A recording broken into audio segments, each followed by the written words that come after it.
Welcome to the Music Maker's Cookbook, the podcast that helps independent artists cook up recipes for success in the music industry.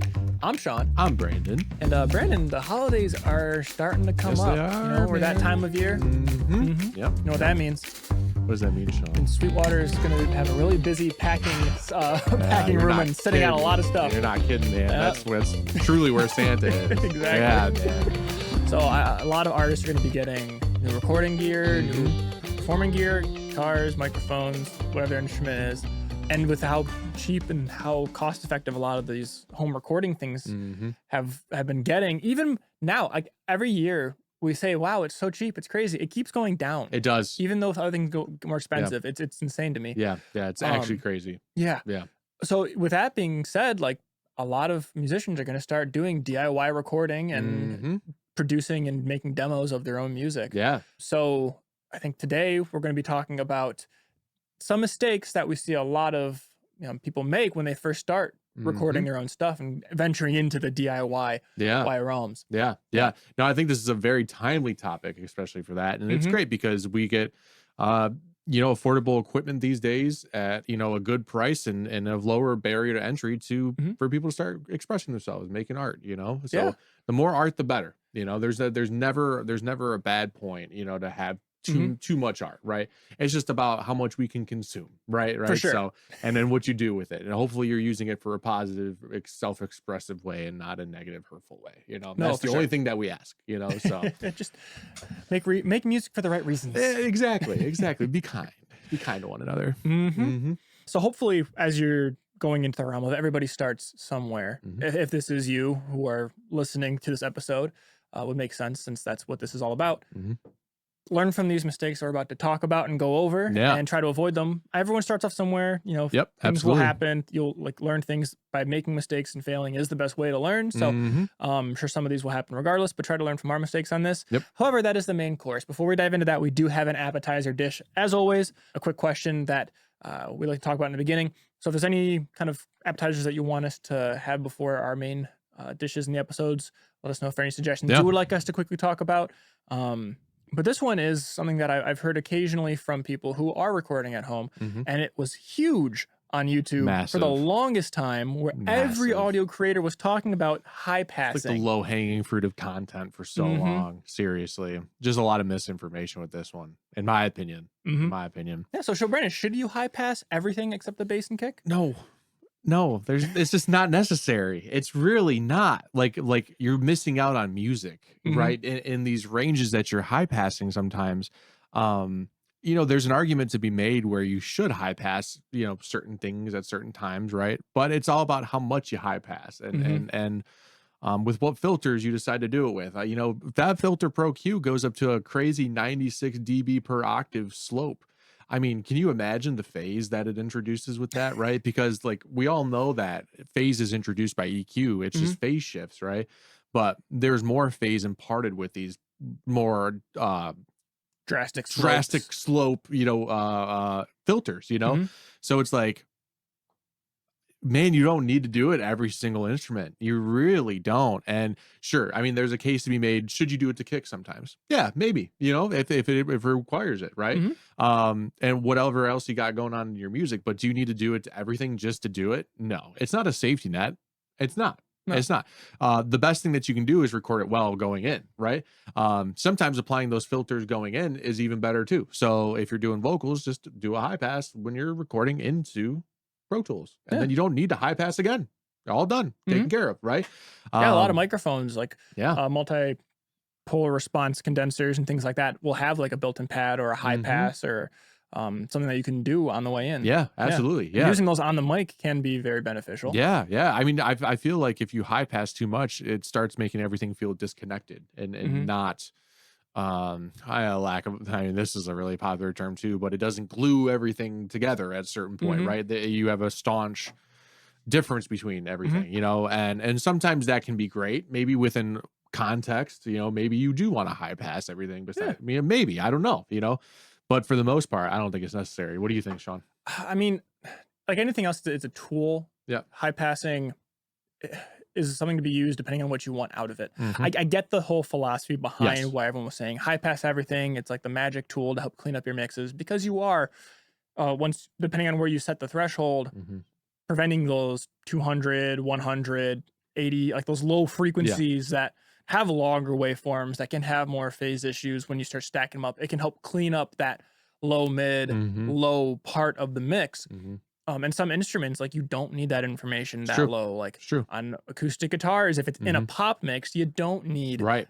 below 160, 140, Yep. especially if you've got, you know, a busy bass line or something that you want to kind of keep, or a more highly tuned kick that you kind of want to have fill in that frequency range. You don't want it to compete necessarily.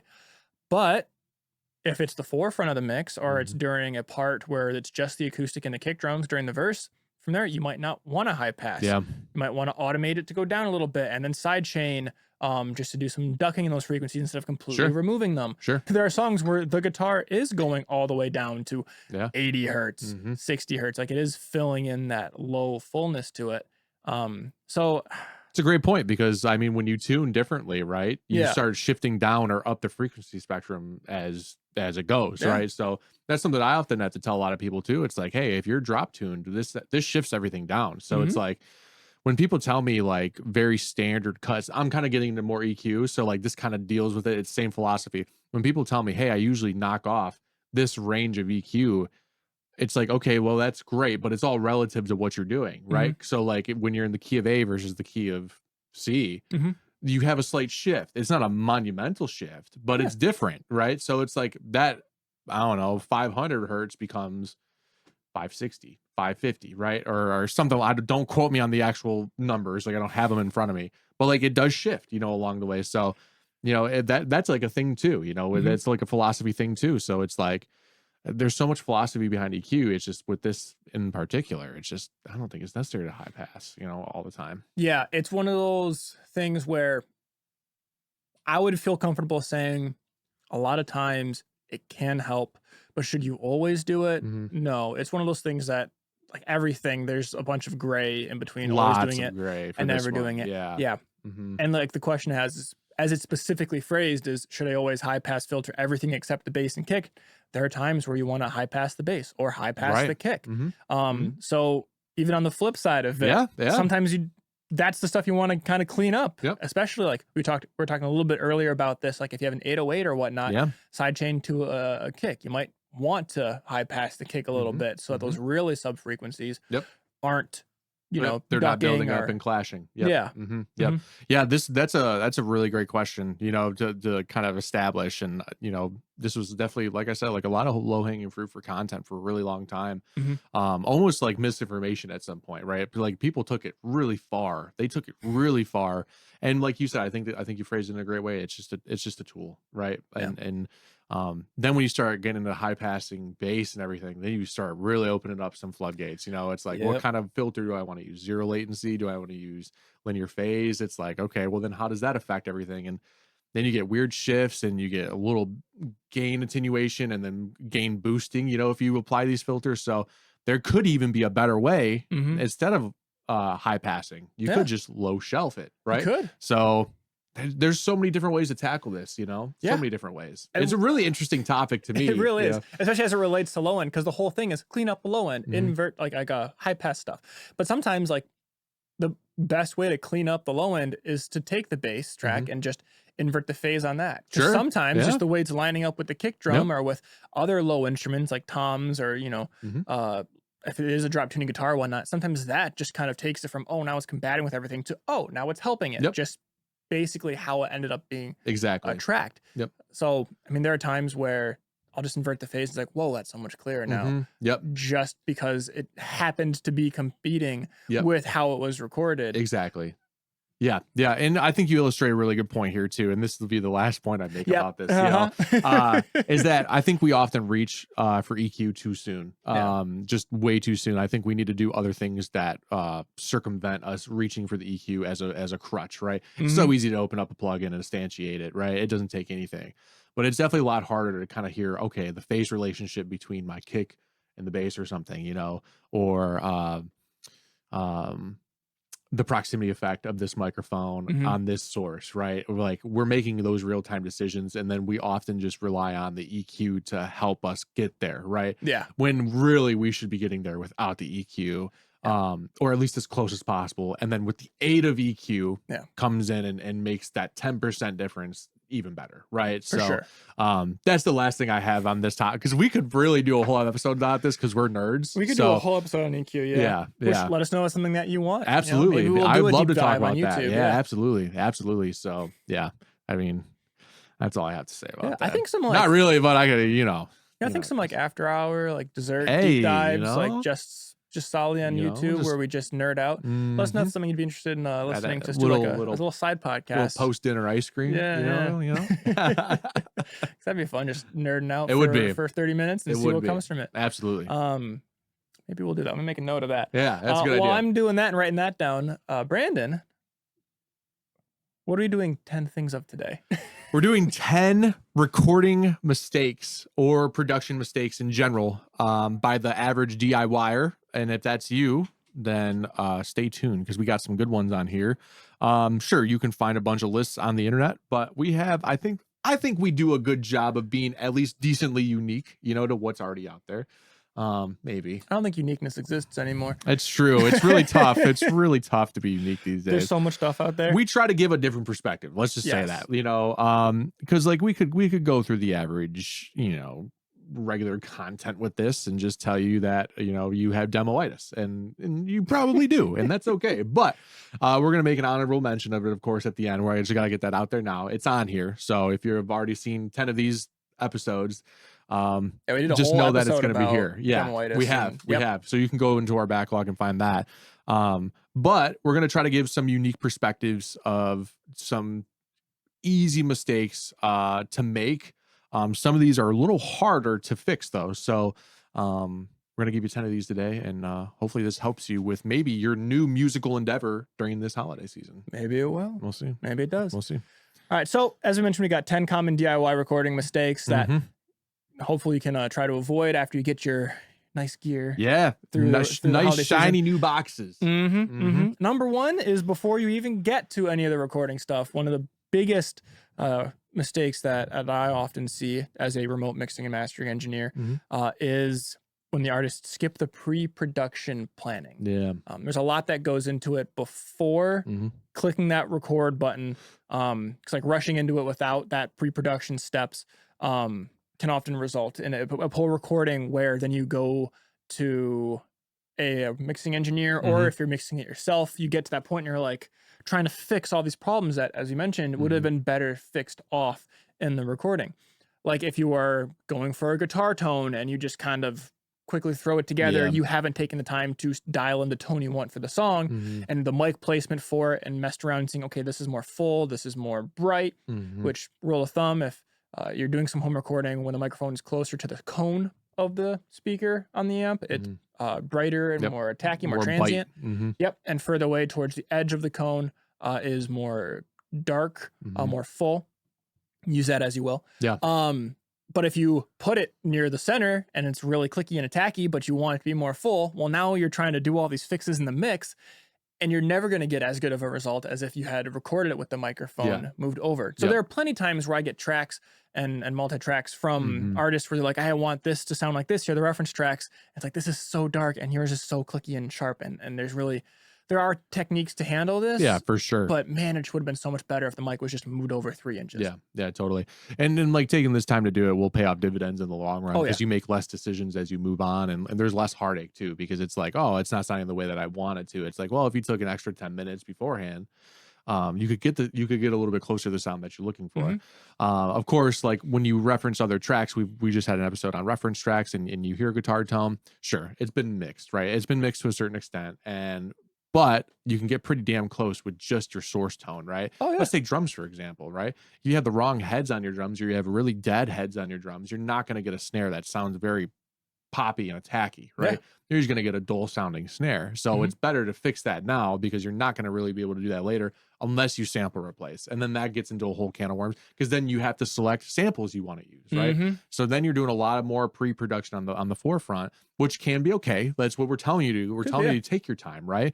But at the same time, if you just make better decisions in terms of, hey, I haven't changed the snare head in quite some time, maybe I'll change like the toms too, because they'll all sound better. Sure. And maybe I'll decide between clear versus coated. Like maybe I want a coated sound because it sounds slightly less clicky, right? You know, these decisions, they go a long way and prevent you from fixing potholes in the future. Exactly. Try to get the sound from the source that you want in the end mix from the source. Yeah. And with the new drum heads, if you want to punch your drum, with new guitar strings, if you want a cleaner, quicker, brighter guitar. Yeah. But even such like, oh, I want more of a dull drum sound. Okay, cool. When you record it, put the microphone, get a room mic, put it far away from the kit, give it time to dissipate. So that way, when you record it, you get more of that dull, roomy sound. Put a blanket on top of your snare drum. Put a pillowcase on top of your snare drum, something that changes the timbre of it, right? There are so many different things that you can do. And of course, when you hear dull, I mean, a lot of the time I feel like people would reach for an EQ and then low pass it, right? Or do a high shelf and an attenuate up there. It's like, just get it right in the forefront. Get it at the Change source. the mic, you know, whatever you can do. I mean, I think when you take these steps, you often learn a lot about how a lot of this stuff works. And that pays off even more than just knowing how an EQ works, right? Oh, yeah. And like EQ can help develop the ear. And like, that's how I kind of helped train my ear, was through EQing and through trial and error. So there is something to be said for that, of course, but you know, getting it right on the forefront, there's nothing quite like it, man. I mean, that can save you so much heartache in the end, man. It is so fun when you import everything, you're done recording, everything's in the session, and you just move all the faders where they need to be. Oh, and it just sounds so good. And it just sounds so good because you just, the forethought of pre-production was there. So the first mistake that I hear all the time is just the lack of pre-production planning. And another thing that is part of the pre-production planning, which is number 2, let them have it. Neglecting acoustical treatment. Oh, what a disaster this one could be. Yep. Especially if you want like a really clean pop vocal, but there's so much room noise in the background. Yeah, there are deverb plugins, but they don't really ever get you as good of a result as a clean vocal would. So yeah, ignoring acoustic stuff, it can add distortion in the sound captured. It can add to like unintended artifacts in the sound captured, where there's a lot of reverb or reflections or delay. Yeah. Those are just, they can really mess with what will be the end result of a full mix, especially with depending on what you're looking to get out of it. Yeah. If you're doing a lot of spot recording where you put the mic close to the source, get a clean capture of it, and then mix it and add reverbs and effects post, which is what pretty much a lot of modern, I would say almost all of modern recording is close miking. These days, it seems like these days it's a lot of that. I think we're starting to hear, especially, well, it's fall right now, so there's a bunch of folk music that is popular now, and in that kind of, you hear more of the room. You do, and it loose, sounds awesome. It sounds awesome. Sounds really great. Yeah, so we're getting kind of there, or like more loose on drums and pop songs, but everything else is super tight. There's the ways to go about it. Totally. Acoustical treatment can really help, and we're not saying spend hundreds of dollars on panels and whatnot. Yeah, because this could go easily overboard real quick. Remember when I was like, yeah, there's one expensive thing on here. This is the really expensive thing. And this is the thing that's going to actually make the most difference too. Hands down. Huge. Hands down. Worst part is that if you're recording in the same room you're monitoring in, you almost have double jeopardy going on because you're listening in the same room and you're recording in the same room. So you actually don't have a solid reference point besides of what you're hearing within the room. The room is still affecting that, right? And sure, maybe room correction can come in and make 20% difference and maybe get you a little closer to an EQ curve that is balanced, unless you have some sort of fancy Trinov Nova system or the Neumann M1A correction system. It phase aligns. I'm telling you. I believe it. You know, I'm telling you, man. I still need to listen to those things. Yeah, they're sweet, man. I really like next them week we're recording at your place. Deal. So when you see the episode after this one, we'll be in my place. But man, you're in double jeopardy, you know, because you're listening and you don't have a solid reference to what's actually really going on. So you don't even know 100% what you're actually recording sometimes, you know? So there's a lot of uncertainty. So that's why a good pair of headphones can help. That's remove that from the monitoring side of it. That is one of the quickest remedies for monitoring, you know, is using a solid, trusty pair of headphones. Even ones that are corrected sometimes are really cool. I like yesterday, UA just released their SonarWorks bundle for their interfaces, and it has the correction for my Audio Technicas in there. I tried them on there. I'm like, wow, these actually do sound a little bit more balanced. Of course, it's an averaged correction, so it's not exactly to the drivers, and has to be some tolerance there, right? So take it with a grain of salt, but it gets you at least a little bit closer to how it sounds, right? And so as long as you have a trusty way of monitoring and that you can hear things back, I mean, even AirPods, if you're used to listening to them, it can help. It can help a lot. So acoustic treatment, with that being said, do the best you can with acoustic treatment. Yeah. We might be able to do an episode on it. It's very complex though. We talked about it briefly, like some basic ideas, like if you record in a closet full of clothes, that can deaden things and get you a nice isolated vocal or acoustic guitar take. And also like planning on how you have the mic position due to its polar pattern and where it rejects. If you are recording an acoustic guitar and you don't have enough space in like a closet or a space with a bunch of fabric or whatnot, you can put up moving blankets or things like that and point the microphone towards that source, towards the deadened area, and reject the room sound so it doesn't pick up that reverb, that delay as much. Other things you can do. So if you want to deep dive into that, highly recommend just like Googling home DIY acoustic treatment videos. There's so many great references out there, and things that will help out a tremendous amount. And a lot of these references are sort of built towards the home studio these days because it's so popular to do. You don't have to be an acoustic expert to do this. You just need to have enough knowledge to be dangerous enough, and then some slightly deeper pockets. Slightly. You don't need to go overboard. You don't need to, but anything helps. Seriously. I mean, comforters, large blankets, man. Hanging those things up can make a drastic difference. Can I get your opinion? Foam? Good for high frequencies. Doesn't do anything with low frequencies. Exactly. Just passes right through. So that's the thing. If you're dealing with a lot of bass buildup, you know, that's these like 50 panels of acoustic foam for $50, like those things you see on like Temu or Amazon or whatnot, they don't do anything not really drastically important. So I would avoid spending money on that. Exactly. I'm glad you brought that up. So because that's a really common one to see, right? And and it's cheap, you know, so it's like, hey, I mean, I could halfway treat this, and it's like it doesn't really do all that much, honestly. So moving on. That's a tough one, man. That's a tough one. The third mistake. Yes. Take it away. Improper gain staging, man. What is that? So basically, it's like how you set your levels on not only the way in, but all throughout your entire song process, right? You gain stage at so many different spots during the process. We're going to focus on the recording aspect though this time. Oh yeah. So when you're using your Focusrite Scarlett 2i2, perfectly valid interface. I'm not hating. That's what I used for years. That's what I'm saying. Dude. That's what I'm saying. And when you're setting your level, it goes from green, yellow to red. Green is good for the most part. For the most part. There's a caveat to that. We'll get to that. Yellow is like, we're getting dangerous. Maybe yellow's the new clipping. That's what I heard yesterday. So kind of interesting to think about that. Where did you hear that from? Where did I hear that from? I think it was a video. How is that the new clipping? I think it was what Greasy Will said on TikTok. Okay. It's kind of cool. But if it's not clipping, it's not the new clipping. You get in trouble. You get in trouble a little bit. When you push it, you hit the red. Oh, I didn't say it. Which is clipping. I didn't say it. I'm having a conversation here, man. I didn't say it. I just saw it on a video. I'm not putting you on blast. I just saw a video. I'm just curious. Like, what does that even mean? I mean, I'll send you the video. Please do. But if it gets to the red, then you start to clip. Womp, womp.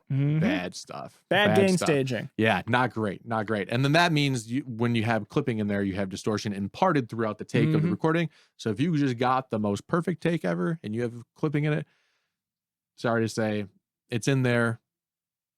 Maybe not for good, but it's definitely in there, right? It also causes like some kind of tonal things going on too. So there are plugins out there that can help you get rid of that, right?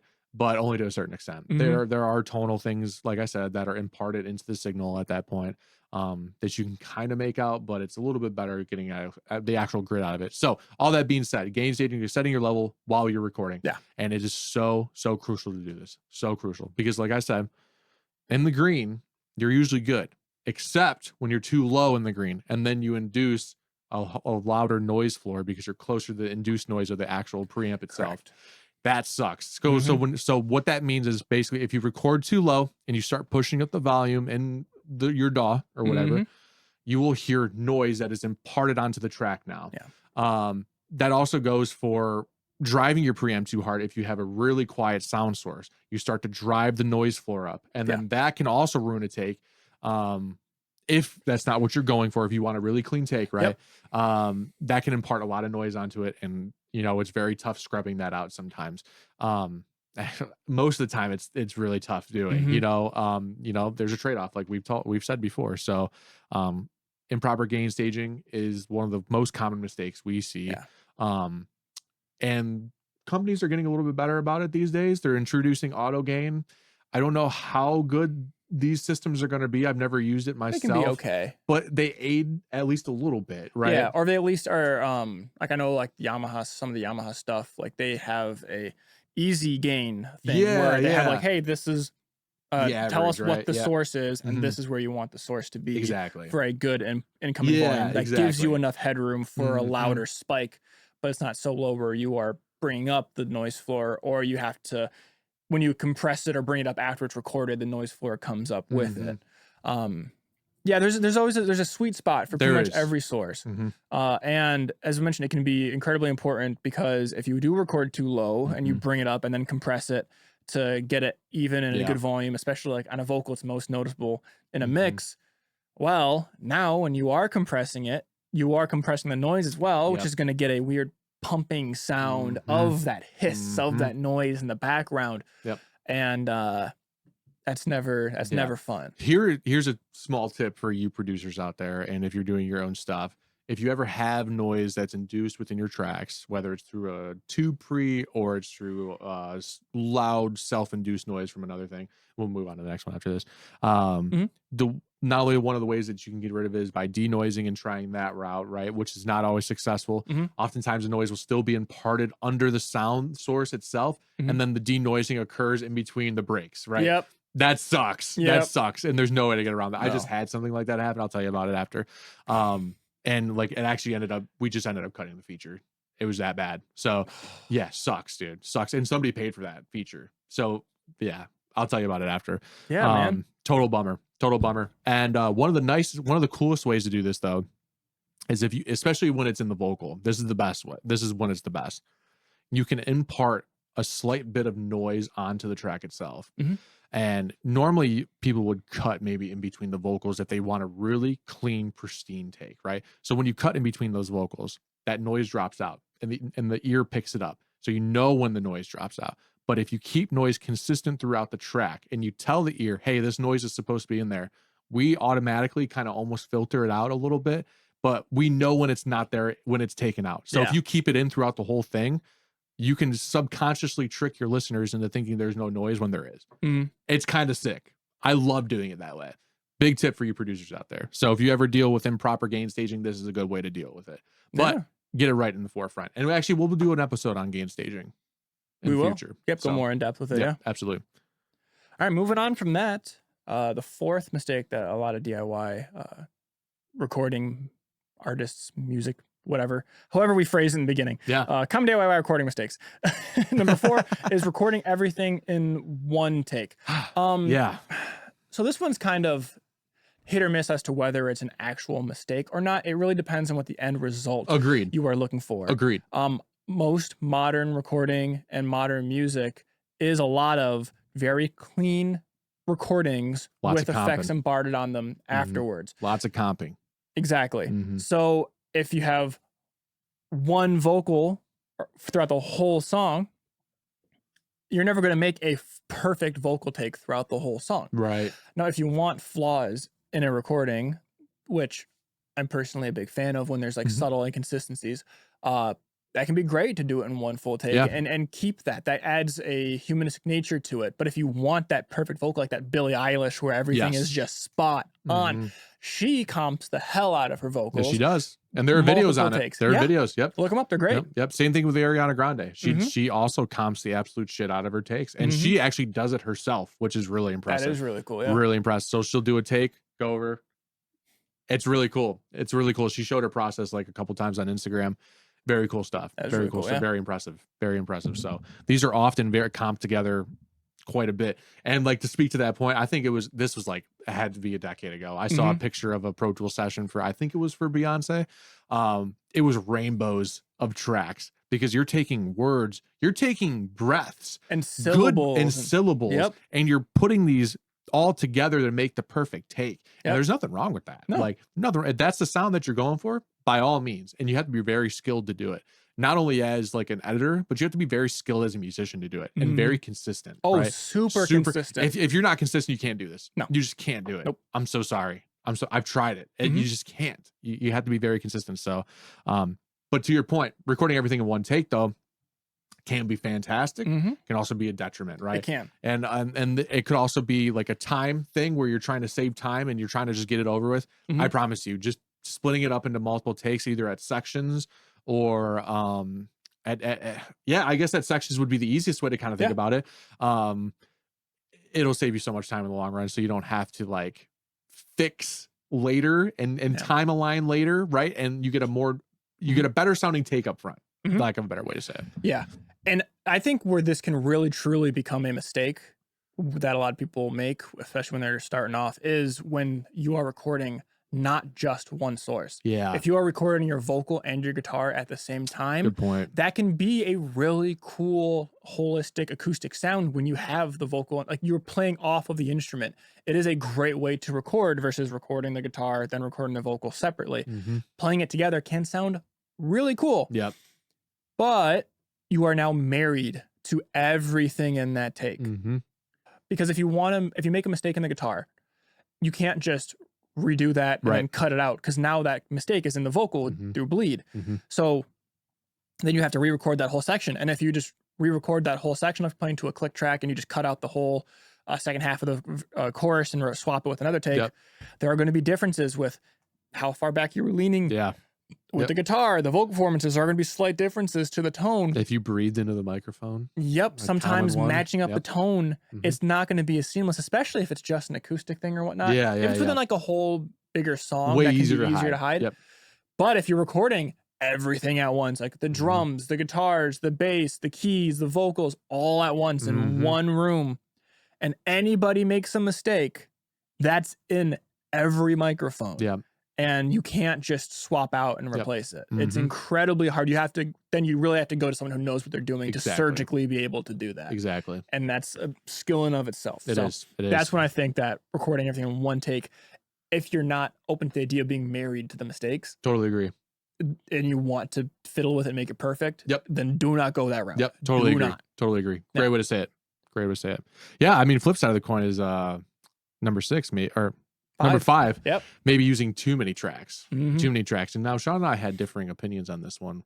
We just approached it from different perspectives, which is really cool. Not differing opinions, just different perspectives. On it. What this number 5 means to each of us. For Brandon, it means something using too many tracks than me. So I'll let you start off with it. So personally, for me, using too many tracks, I've seen is like using one track for this line, one track for this line, one track for this line, and then all of a sudden you get this cascading session that is so hard to navigate, and trust me, it's really hard to be creative with that. It's so difficult, and then you just end up confusing yourself along the way, and because things aren't labeled properly, and you don't know where to find anything, and then it's like, oh, I hear a noise in here, let me go through the next 15 tracks of each individual line, right? Just start comping onto one line, right? One track. That makes organizing so much easier. And then when you send it to somebody like me, I don't have to charge you to fucking organize your stuff, because that can save you time and money in the long run. If you're working with a remote mixing master engineer, like if you work with me, I charge on a track basis. So if each verse has a track, so if each verse has a different track, even though it's one vocal take, it's like just the verses. It's 3 tracks if you separate them, and that adds to the cost of it. It does. So if you can take them and then compress it onto one track, or just record it on one track. There's the playlist mode in Pro Tools where you can layer different tracks within one track, or different takes within one track. It still counts as just one track, and it makes it super easy to keep everything organized versus, there's 5 different vocal tracks just for one kind of part of the song. Totally agree. Yeah, that one's really tough, and it rings true, for some of the things I see. Just some disorganization, that things that can be tidied up and make your life a whole hell of a lot easier and a whole lot more creative too at the same time. Now I want to hear your perspective on this. One of the ways I think of using too many tracks is over recording things. Something that I occasionally run across is when someone really wants that full sound, they'll send over 4, 5, 6 takes of an acoustic guitar or an electric guitar that they want all layered to make just one wall of sound. It's like, yeah, I want this one panned right, this one panned left, and this one in the center for the rhythm guitar, and then I want these lead guitars panned all the way on the left and right, so it's like super wide on the lead, and then more narrow on the rhythm. So there's 5 guitar tracks just for the verse. Yeah. Sometimes that works. If It you just can. want that wall of sound. It can. But a lot of times what you're doing is just kind of muddying up the clarity of it, especially if it's not super tight. And then when it's not intentional too. When it's not intentional too, yeah. So sometimes it's way more impactful to have one rhythm guitar panned left and one lead guitar panned right, than it is to have a wide array of rhythm and a wide array of lead. And also because, especially even if they're different takes and you pan one left and you pan one right, it's still quote unquote mono, because you are hearing, they're different takes. So it's going to sound wide, but you are hearing the same tone, the same source coming from both speakers, which perceptionally makes it sound more focused, more in the middle than necessarily wide. Whereas if you have a rhythm pan all the way left and a lead all the way right, well, now it's going to sound much wider because there's nothing matching it to kind of make it feel like it's more enclosed than it really is. So removing takes can sometimes help it sound more impactful, and then you can play around with some effects and whatnot to get that more full effect. Like you mentioned on a song you're doing recently, you did a delay on a guitar and pan it opposite of the take. That's still one take. You're not adding muddiness to it. And now you're adding a little bit of a sense of width to it. Same thing you can do with reverb, is where you pan a reverb the opposite direction. That can help kind of add a sense of space to it, because it's not the same kind of thing coming through both. It's the reverb, so it has this delay and these reflections. And it's a different way of doing it that can sometimes be a better way of doing it. And sometimes you'll see on these really cool tutorials out there, like Nail the Mix or something, where these productions are so fucking fat and massive, right? You have 8 guitar tracks over here, you have 8 guitar tracks over here. The thing that we're talking about is try to be more intentional with that, because these things are done intentionally. On a track that I just recently worked on, we did a regular 2 double tracked rhythm guitar for guitar, so left and right, and then we were like, okay, cool, so what else can we do? How can we get this to sound even fucking more massive? And this was on the chorus, and we really wanted it to open up. So you're like, okay, so I brought up my baritone guitar and I did an octave below, but I put a fuzz pedal on it. And the reason why I did that is because I knew I was going to get the lows from that take, but I also knew I was going to get some like really grainy highs that might be kind of cool to sneak in there from the fuzz. So then that's layered for, right? And then it was on Sophia's track, and Eric goes, what if we did the chords up here instead? And I was like, okay, cool, let's layer that under there. So now we're talking 3 guitars on each side, but each have their own intentional use behind it, where we can blend it and play with the blends and be like, hey, yeah, this sounds good. Did you have the higher chords left and right, or like higher chords left and the lower chords right? We double tracked all of them. Okay, it was all double tracked. Yep, it was all double tracked. But that would have also been a valid way to do it too. Right, on this new song that I'm working on with somebody, he has a guitar or acoustic guitar on the left and an electric guitar on the right, and it gives a really cool width to it. Those aren't even double tracked; those are just single tracked, and you get a nice cool width, nice cool soundscape from it. So it's all about intentionality. It really is. If you're just mindlessly, and I don't mean that in an insulting way, but if you're mindlessly just layering away for no specific reason than other to get it to sound fatter, that's maybe not always the way to go about it. Sometimes quad tracking can be great, sure, but you got to do it right, and you have to be very tight when you do it too. Yeah. No, for sure. I mean, there's something, recently I was playing around with recording techniques, and I recorded an acoustic guitar with a ribbon microphone, and right next to it was one of my old like 1930s dynamic microphones, and it has a really kind of radio-esque kind of sound to it. And when I had that and I put the kind of radio-y one through reverb and a mid-side matrix to kind of spread it, I kept the warmth of the guitar focused, but added some width to it. And from that, recently I got a song to mix that had that similar kind of, like, it could have benefited from having that kind of processing. It could use a little bit more clarity and a little more width, because it was a very warm and full fingerpick guitar tone. So I duplicated it, put it through the things like Vintage King or something is the plugin. The King's microphones. Gotcha. Yeah. So it basically putting it through like a really old radio-y kind of sound to it. It emulates those responses on those microphones. And then I put that through a spacious reverb and spread that out a little bit. And then that added a nice sense of width to it without double tracking or duplicating it. Yeah. So it's a pretty, like, there's always interesting ways to do it, but you got to be intentional with how very you do much it. so. Yeah. Very much so. That's really cool. And I tried something you were talking about recently, like de-essing. I haven't done it crazy frequent. Like I haven't done it a lot recently, but last time we talked about de-essing on the reverbs and whatnot. Yeah. So like I added the de-esser just on the reverb for that, so it wasn't too sharp when he did really slide or get into it. It's a great way to do it, and it really helped keep it tamed but still wide. It sounded pretty cool. It's interesting, right? It's interesting. It doesn't I don't do it all the time, but when it helps, it really helps. Seriously, sometimes those S's just come across so well on those reverbs. Too well. But I think you demonstrated a good point here with what you were deciding to do with, with the microphone. You were kind of committing to a decision, while you were doing this. Cheeky Brandon, that's number 6. You see there? That's number 6. Yep. Failure to commit to decision making along the way. And this one is honestly, it just takes time to get good with it. It does. It just takes a lot of time, a lot of discipline, and of course, intentionality as well.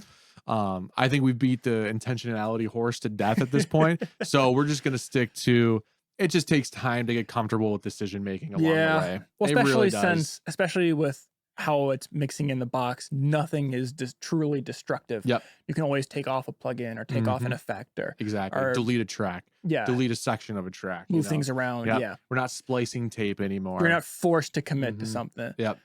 But having that commitment to something can be really beneficial to helping you mentally move on. Yeah. It can help you finish music. This is more of a mental thing where it's like, if you're not committed to something, even just like mentally you're not committed to the decision you made, in the back of your head, you'll always maybe think about going back and redoing this and trying this different idea versus just saying, nope, this is done, time to move on. Yep, absolutely. This one, like I said, this one takes some maturity to it. That's about it. And confidence. Confidence in a trained ear, just those 3, no big deal. It just takes time. And once you start making more confident decisions and you stick to your guns a little bit more, you'll feel a little bit better about the decisions you're making, and you'll learn from your mistakes. You'll learn every single time. So worst case scenario, you just don't do it the next time. Yep. And a way to practice this is to say, I compose onto yourself a time limit. Yeah. I've got an hour to mix this timer. Song.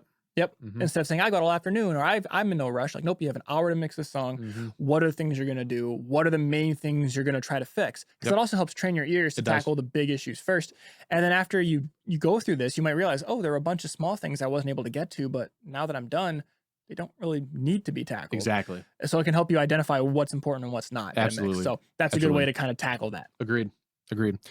So yeah, this next one is an interesting one for me because I know Brandon's all about this. I'm just going to sit back and let him take this one away. Yeah, number 7 is inadequate organization and file management, and this one really grinds my gears a lot, and it's really tough because I know as us creatives, we don't like having to organize our files. We want to work fast and we want to be creative. But man, it'll make your life so much easier if you just get this right and in the forefront of things and before you even start, right? Having a dedicated, place to have your sessions, having a dedicated place to have your plugins, usually on the computer, having a dedicated folder for your music or for somebody else's music you're working on or for your samples, or it can get out of hand very quickly. And the DAWs, they're tough too because each one of them kind of operate a little bit differently. Like with Pro Tools, you have to do the save copy as to kind of collect all your samples into one or all your takes into one if you need to, if you're pulling from different places. Ableton, you can just do a collect all and save and it's all good to go, right? So there's nothing more heartbreaking than somebody coming over with a session and they give it to me and I plug it in and nothing's in there. None of the files are there. And not only that, but even when they open it on their session and it says missing these 4 crucial tracks and they're just gone because they were deleted by accident because we didn't know where those tracks led to. Like there's no path to even see that, right? Yep. You can see it within your file allocation within your DAW, but you can't see it outside. So your computer's not going to tell you, oh yeah, this belongs to this session at this, you know, it's so hard. So if you need to just organize your files correctly. I think like get your shit together, that's man. basically it, man. Like, and just take it all and put it in a box. yeah, and people be right, exactly. and people often are like, hey, do you still have these files? I'm like, yes, I still have the files. Do you know where they're at? Yes, I know where they're at. I know, I could tell you exactly where they're at. Yep. I might have to go through a couple hard drives, but I know exactly which hard drives are on because I have them labeled. Yep. Right from the time that we worked on that track. I might ask you, when did we work on this? Right? Oh, 2022. Cool. I'll go to my 2022 drive. I know it's there. Yep. And I know all the session or all the files that we used are within that thing because I have the settings on that I need to make sure that this doesn't happen. Right.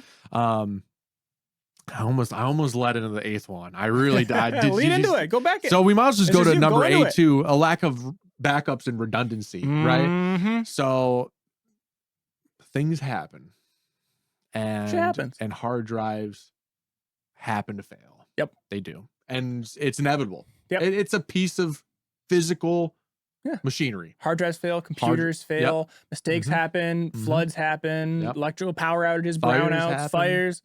Yep. And we're not talking about the fire that's coming out of your speakers. Hey. Have backups, please. And really there's a correct way to do this, but if you just at least have 2 of these, back it up to a hard drive, external hard drive, one that you're not using. So if you're using another hard drive, back that up to another hard drive. Correct. Number 2, have a cloud backup. Those 2 minimum, bro. Seriously, those 2 minimum. Really, you should also have a third one, which is a hard drive off location. Yep. That one's a little bit harder to do. In the cloud. Yeah. I think if I brought home like a fuckload of hard drives, Tessa would kill me. You know, so she'd probably be like, you need to put these somewhere. You just need one big one. I know, right? And just one big network too. They make like 16 terabyte hard drive towers. I know. Christmas is coming up. They're kind of sick though. They're kind of sick, dude. Christmas is coming, man. You need at least a minimum of 2 places though to back your shit up. Seriously. You never know when that's going to happen, and it's almost always too late when it does. Yep. You can go and send your drive off to a forensics specialist that can actually get your shit back maybe half of the time. But why even pay that money, first of all? Because that's going to be very expensive to do. And then why even take that chance? Because sometimes that's not even always the case. No. Especially if an SSD fails. I think those have a lower rate of being able to save your data.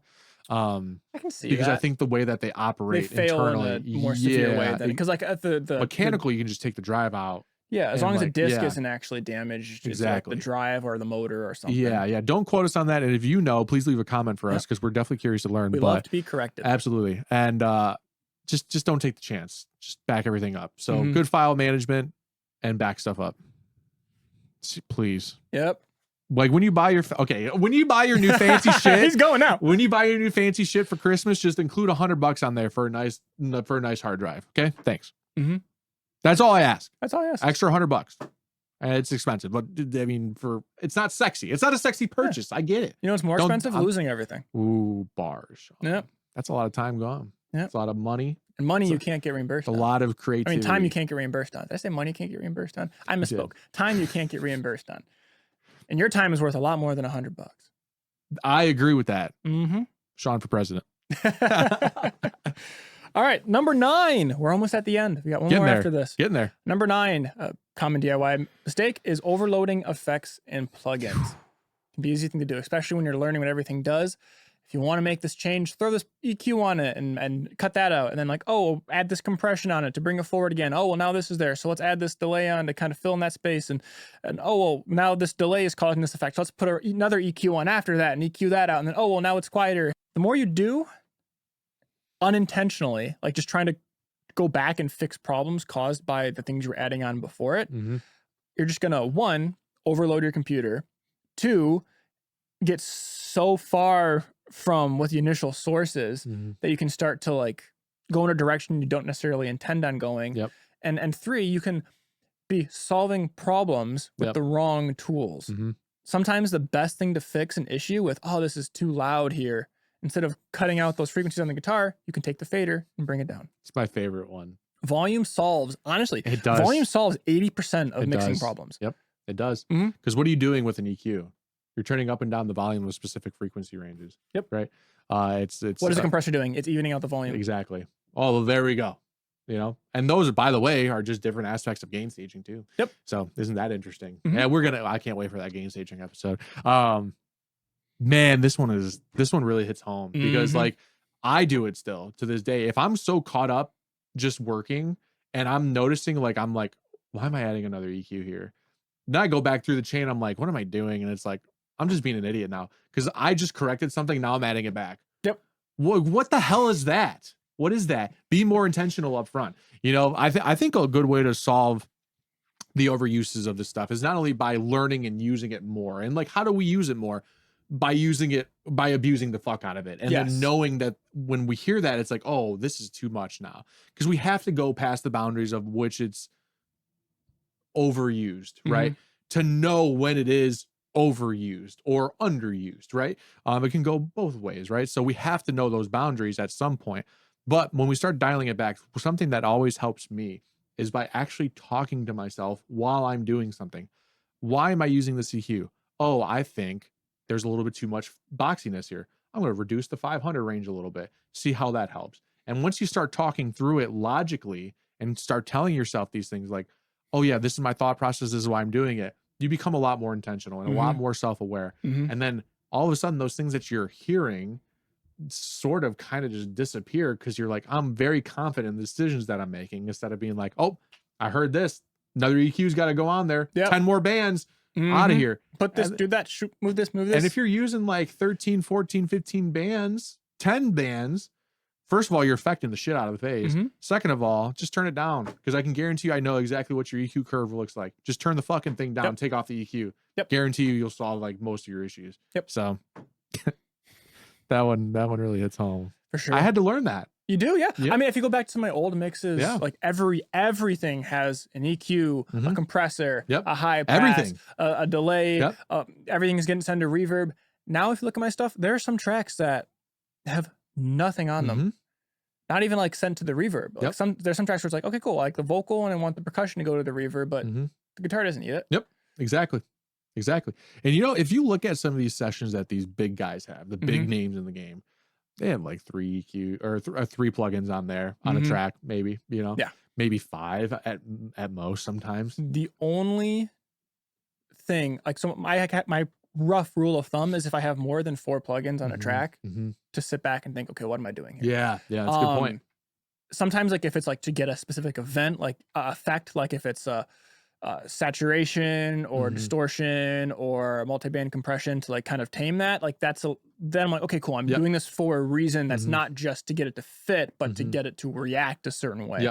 But if it's just, I'm just trying to get it to fit and match right, it's like, well, what am I doing here? The only one that consistently sometimes is around 4 or more plugins is vocals.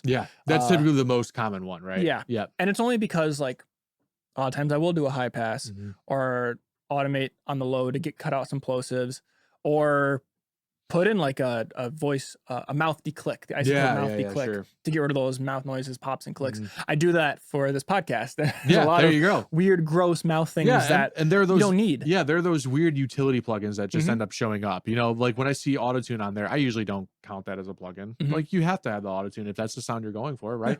I have the Townsend Lab Sphere L22. I have to have the mic emulation on there, or it's not going to sound correct, right? I don't even count those in my like I don't even like that's a mandatory thing. It just has to be there, you know. And then I think mine's like, my magic number is 5. Once I start getting to 5, and usually it's because I'll do like maybe double compression, like I'll do like a very aggressive one, then do one that kind of smooths out, you know, for hip hop vocals and stuff. So there's 2 right there, right? Most of the time.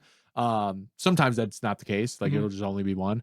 And then probably EQ, probably a de-esser, probably, you know, and maybe like maybe a sweetening EQ, you know. And then that's when I'm like, okay, we pretty much solved all the issues here. Now what? You know, do we want to do anything else to this, or do we want to go back, maybe take off a sweetening EQ and add a sweetening saturation, right, or something like that, right? So mine's right around roughly that same number. But once I start seeing that creep up, it's like, okay, I know something's going on here. And there's a case to be made for, I think, EQ stacking, where it's like some of your favorite engineers. I know Josh Goodwin out there has a really good video where he's like, I don't try to go back to my old EQs, I'll just put up a new one and just do the move that I want to make. And like, that's a workflow thing. But if you go to his EQs, he's doing very minimal stuff on each one, right? So they all add up to make a big difference, but they're all just small moves. Yeah. That's why you might see a lot of EQs on one track, but really they're doing like 1 dB, 2 dB increments, you know, maybe very narrow stuff to cut out like a resonance here or there. So it's all within context. You know, you really need to know what's going on. And sometimes the eyes are very deceiving to what you're hearing. So yeah, it's a learning curve. It is. Yep. You want to start us off on the last one, number 10? I can't do this one because I'm just not good at podcasting. Oh, okay. It's okay. You're good at podcasting. Thank you, Sean. That's number 10. Self-criticizing. Self-criticizing to a halt, more specifically, where you don't end up releasing anything and you just kind of wish you had released something. Nothing worse than that, I think, honestly. That is like a dark pit of despair that is hard to crawl yourself out of, easy to get yourself into. Yeah. Very difficult. Especially when a song matters a lot to you. Exactly. Just, no, it needs to be perfect, and this isn't good enough. But doing it endlessly, redoing it, stalling the progress, it can lead to burnout because, like, man, I've been working on this for so long. I need to move on, but I need to get this done. And there's a lot that it's very goes tough. into it. And especially when you're doing comparisons to your favorite songs and you're like, I just can't get this right. And it's like, well, it's because it's not the same song. No. You know, and like it takes a lot of perspective to kind of get out of, you know. This is a really tough one. I've seen people just not work on tracks at a certain point. Obviously, I've done it myself, and because I'm just like, it's not perfect, so I don't want to do it anymore. I don't like this toy anymore, you know. This one's tough, man. This one's really tough. This one is definitely mental gymnastics for sure. Yeah. Mental gymnastics and getting first of all, I think there's a lot of reasons for it to happen. But getting a fresh perspective is always a great way to help. Yeah. I was especially someone that's honest, you know? Yeah, I was gonna say one of the best ways to do it is if you are DIYing your music and you get to the point where you're just criticizing every single detail about it and it's not getting to where you want it. One of the best things you can do is send it off to an engineer. Someone who does it professionally. So you can then, when you get it back, if you hear something where like, man, I thought that was a problem, but it's still there, or hey, it's actually even more emphasized here. Well, maybe it wasn't maybe it wasn't actually a problem. I was just overanalyzing it. And then like ask your engineer too. Be like, hey, these are my concerns with the track. What are your opinions about it before you even touch it? I just want to know. I just want, and any engineer worth their grain of salt will tell you exactly what they think. I've had so many conversations with artists where it's like, hey, what do you think about this? Or I'm kind of thinking I might want to rewrite the words for this, or I'm going to want to redo this for that. And it's like, okay, well, what are you trying to do? Like when you say you're worried about this being redundant with these wording, but I hear it as it's at the very end of the song, you are confirming what you said earlier. And it's the end of the song. Like this is saying, like there was one song I was working on with an artist where it ends in the last chorus. He just said it's no more something, and the third word changes every time because he's done with all these different things. The last two lines says no more words and then no more words. Yeah, and it's like, well, he's like, I kind of want to change it because like it's every word is different up until that point. I'm like, well, when I hear like you're changing it. And now you're like, well, no more words. I'm done changing it. No more words. You're emphasizing you're done. Right. Which is what the whole point of the song is. Right. So as someone who's hearing it separate from you and not thinking about the details of it, it's like, no, that's really powerful that you say the last one twice since everything else is changing. You're cementing, no more. You're done. So that's just one example of just asking someone, hey, what do you think of it? How are you hearing it? And that's on a vocal, like the words of it, but even on the instrumental parts it can be used at all different aspects of it. Anything you have a question on, talk to someone who this is what they do. They listen, they work on music. They'll be able to give you a more unbiased opinion on a technical side of it. That and maybe don't agree with it. That's fine. It's like, oh, well, I think I still want to change it. Or, oh, okay, well, maybe I still want to have you do this, like pan this the other way or do whatever. But it can be very helpful to be like, hey, why are you doing this? Absolutely. What are your thoughts about it? And we could probably go on for like 3 hours of stories of just talking to artists on certain details and things like that. It's like it happens more frequently than not. It almost is like a once a session thing. You know, it's like somebody will always come in doubting something, you know, and I think that's just a part of the natural process of the creative, you know. And there has to be a point where you just let it go. And there has to be a point where you just put the trust into the song itself and trust in yourself and then trust in other people who are telling you these things, you know? That one's a really tough one, man. It's a really sad one. It's a really sad one because that one can ruin everything. Yeah. Can ruin everything. It can. So. No, you're right. It's a really sad one. Yeah.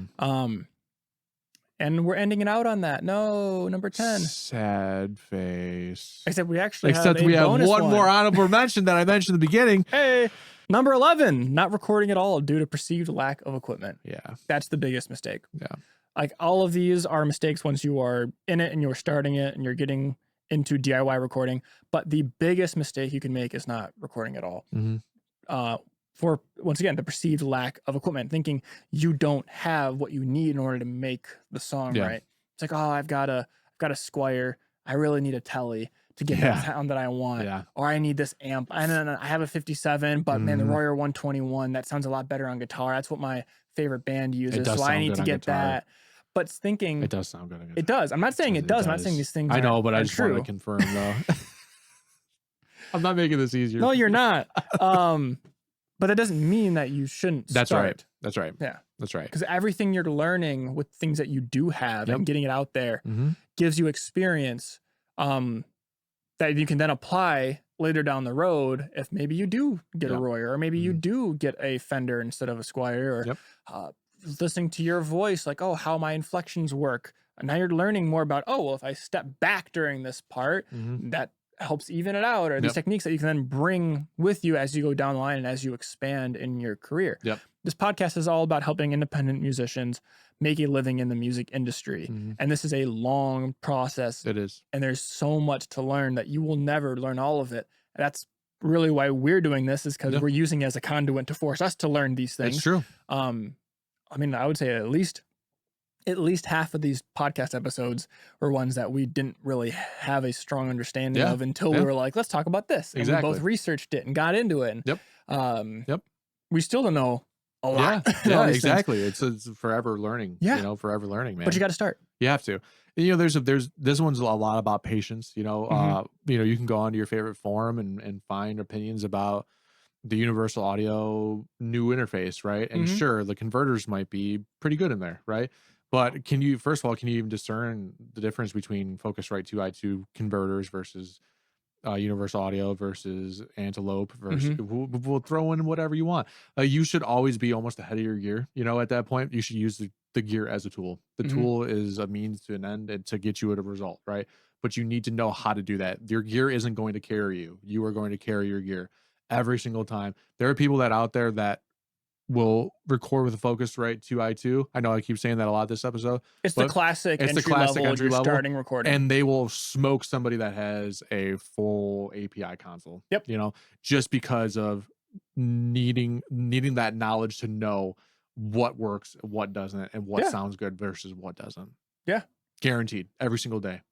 Somebody's out there right now doing it right now to somebody else. Yeah. That sounds really bad, but it's happening. It's happening. I mean, there are phenomenal chart-topping hits that have gone multi-platinum that were recorded off of a phone. And mixed in GarageBand on the phone. And I'm not saying gear is not important, right? It's a tool. It's a flavor. It's a tool. And we often get caught up in it. And price tag doesn't always dictate results. Yeah. Just not the case. Exactly. Yeah. If I just had someone off the street and was like, hey, go into this multi-million-dollar studio, work on this Neve console, record this band, and I was like, I got a Focusrite 2i2 and I can only use the stock plugins. Might be better. It might be. You'll definitely know, I think, a little bit more than you would going out and researching new plugins. Just by using the ones that you have at your disposal. Be a lot more powerful. So that way, when you go get those new plugins, you're gonna kick ass. Kick ass. Oh yeah, because a lot of these things translate. A lot of the specific things within a plugin translate to all the other plugins you would get. So if you have a stock EQ plugin, you've got the Q, you've got the frequency band. If it's parametric or graphical. Thank you. Depending on what kind of EQ it is, these things will then translate to any other EQ that you get out there. And then you can look at it and be like, okay, well, I need a new plugin. I want this kind of effect. And you can look at it and see like, oh, well, there's no Q function on this EQ, which means it has to have a set Q function, which maybe I want that. Maybe I don't. Oh, these are set frequencies. They're not super I can't go any frequency I can imagine. Well, I kind of want that. So maybe I go FabFilter instead of going with an API plugin emulation. So it just gives you more knowledge. Exactly. That was a tough one. That was a tough one to get over because marketing is so good these days. It really is. The marketing for audio stuff is just so. Oh man, it's tough because there's voodoo in it, man. Black Friday's coming up, so it's all cheap too now. Exactly. So like, I just got done going through a whole fucking journey of monitoring setup because I wanted a new monitoring setup, and man, the things that these companies will tell you is just absolutely insane. It's just insane, and a lot of it's banking on lack of knowledge, I think, and just misinformation, and leading you to buy their product, and it's not fraudulent. No. Because some of these claims are so just abstract sometimes, right? And it's all preference. So like the person that is actually maybe saying these things actually does truly prefer this. It's not malicious. Yeah. It just is what it is. But you have to know enough to be dangerous and protect yourself from spending an arm and a leg on things that you necessarily don't need. No, for sure. And as you mentioned with the marketing and whatnot, if you okay with me putting out, if not, I'll cut this. Yeah. For the for the initial building into the hype and all the research, you had like a 4.5K midfield monitor that you had originally bought, and then please for put this that in there. same Please. price, you got new midfield and new near field. That one, just the midfield replacement 1-to-1 is a better result than you had for literally a fourth of the cost.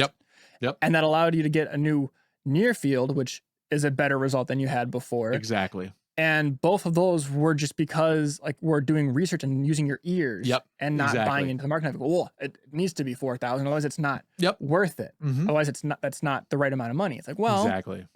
And that was a learning lesson for me. You know, it was like, oh man, at some point you have to trust yourself. And throughout the whole thing, it was like always fighting myself, always trying to look for that confirmation from somebody on a forum, know, saying, yes, this is good. And it's like, all right, at some point I just got to fucking trust myself. And, coming here, listening to those monitors, it was just like, oh man. And then not only that, but Sean had come over to my studio, checked out the $4,000, near field, midfields, three-way speakers. And we both confirmed, we were like, yeah, no, this just isn't it. This is not sounding right. And I don't know if it was the speaker itself or it was my room or a combination of both. Who knows at that point? Or the speaker in the room or however it is. Exactly. But all we know is that it wasn't the right fit, for either of us. So it was like, oh, okay, well, interesting that's going on, So then it was like, oh yeah, just heard these. I like went out, picked them up for a third of the cost. And it was like, all right, sick, dude. So they fit. Got that going on and got some new midfields or near fields. And it's like, and that was pretty cheap too, to be totally honest. The most expensive thing was my subwoofer, and that's not even necessary. Nope. So that was just me. So very cool stuff, man. And it just takes a lot of trusting yourself, and obviously experience too. So and I'm sure in another 5 to 10 years when I'm looking maybe for another set of speakers, my preferences might change. My knowledge will be hopefully even more robust, and we'll get the $10,000 monitors or something, for a deliberate reason, right? Or another, right? So it's not just going to be dictated by price tag. Yeah. There's a guy selling that on there's $3,000 monitors on Facebook Marketplace that I want to get some. All right, we're going to move on from this because you have no idea how many times Brandon and I had that conversation back and forth of, well, these monitors on Facebook Marketplace. And I'm just like, oh, they look cool though. They're huge. They're huge. For 6.5, they're midfields. Show me them afterwards. All right, deal. Anyways, with that being said, if you're still listening to us, thank you. If you're still listening to us, then hopefully that means you like us enough and, like our opinions and what we're saying enough to potentially work with us. So if you do want to, you can hit up Brandon. Yeah, you can go to my website, studio222recording.com, and fill out an inquiry request form there. And hopefully I'll get back to you as soon as humanly possible. Just let me know some of the details of the music that you're working on or anything audio related that you're working on. If you're doing a podcast or you're doing an audiobook or something, I'm definitely interested. So hit me up. Any and all things, I'd love to hear from you. And if not, if you just want to chat, that's cool too. And I'll try to get back to you as soon as possible. Sean, where can they find you and everything that you do with your excellent services? Appreciate that, man. You're welcome. Yeah, if you're looking to get your music remotely mixed and mastered, and it's acoustic, blues, rock, or folk, those are my 4 main genres. You can hit me up at swsrecordings.com. I do remote mixing and mastering. And I also do one-on-one artist development coaching. So it's basically this podcast, but more specialized and fit around you and your career to help you grow and make a living in this industry. Yeah. So if either of those things are interesting to you, once again, you can hit me up at swsrecordings.com. Or if you just want to talk to us, you can contact us anywhere for the Music Makers Cookbook. We have a YouTube page, Instagram, Facebook, TikTok. Even on Spotify, you can leave comments now, so feel free to hit us up. It's at Music Makers Cookbook for all of it. Or if you want to email us, it's podcast@musicmakerscookbook.com. Let us know what kind of topics you would like us to cover moving forward in the future. We'd definitely like to get some ideas directly from you that would be beneficial. We have quite a couple, like a handful of episodes that we've done in the past that have been directly submitted from people who listen to it and artists who have specific problems that they need to get tackled. So if you have something in mind that you've been struggling with, hit us up there. Absolutely. Yep. Absolutely. Yeah, with that all being said, thank you for joining us on our appetizer and our main dish today. And from our kitchen to yours, Bon appetit.